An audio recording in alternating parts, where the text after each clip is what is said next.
Ale, ale, ale, ale, ale, Zaragoza, ale, ale.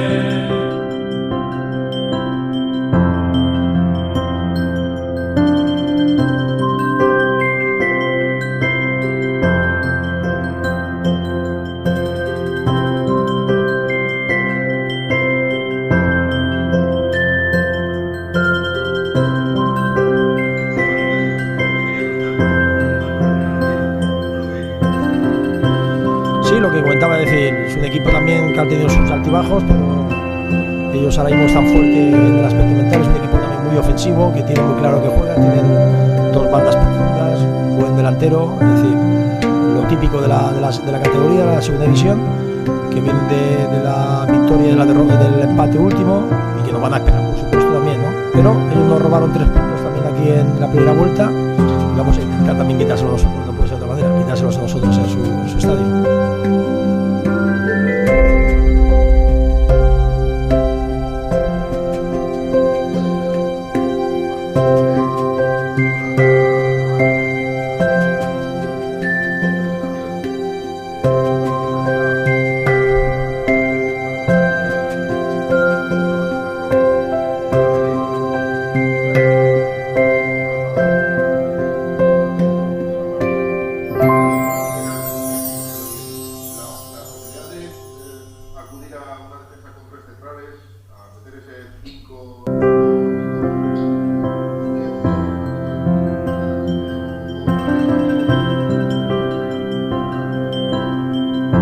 No, son alternativas. Si recordáis, ahora mismo no me acuerdo de memoria, perdonadme, pero sacamos una vez a Pei por francés, que dejamos línea 4, y otra vez metimos la línea de 3 y metimos, creo que fue en Málaga, quiero recordar, y metimos a Nieto en banda como Largo y Migaray, y jugamos con 3 centrales. Son posibilidades que te da el equipo. Es decir, más de verlo o no verlo es sobre todo la sensación del equipo durante la semana, y en ese aspecto vuelvo a repetir que todas las alternativas las vamos a manejar esta semana. Pero tampoco es ánimo de rasgarse la vestidura, ni de volver a hacer revoluciones, ni desconfiar del jugador. Yo estoy muy contento con la actitud, con el rendimiento. Es verdad que hemos tenido ahora mismo un traspié, sí, pero tampoco puedo yo ahora mismo volver loco al equipo. Estoy demostrando una desconfianza absoluta de ello que para mí no la tengo.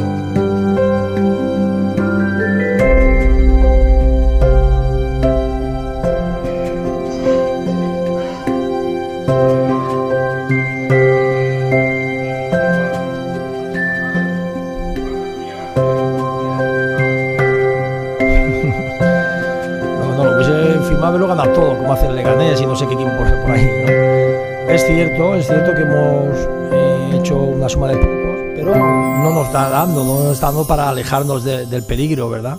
Entonces estamos contentos por esa suma de puntos, pero a la vez un poquito también falto de más victorias. Entonces la próxima es Oviedo, pues tenemos que ir a Oviedo, y así sucesivamente. Lo dije el primer día, es decir, no podíamos mirar más partidos que el próximo, porque no puede ser de otra manera, y sobre todo está sucediendo en la categoría. En los partidos hay alguna excepción, pero muy pocas. Se están definiendo todo por resultados muy ajustados, por mínimos detalles, por algún traspié de algún error de algún rival, y así sucesivamente. Y nosotros tenemos que ir a Oviedo sabiendo de ellos también, de su potencial. Buenos días y muchas gracias.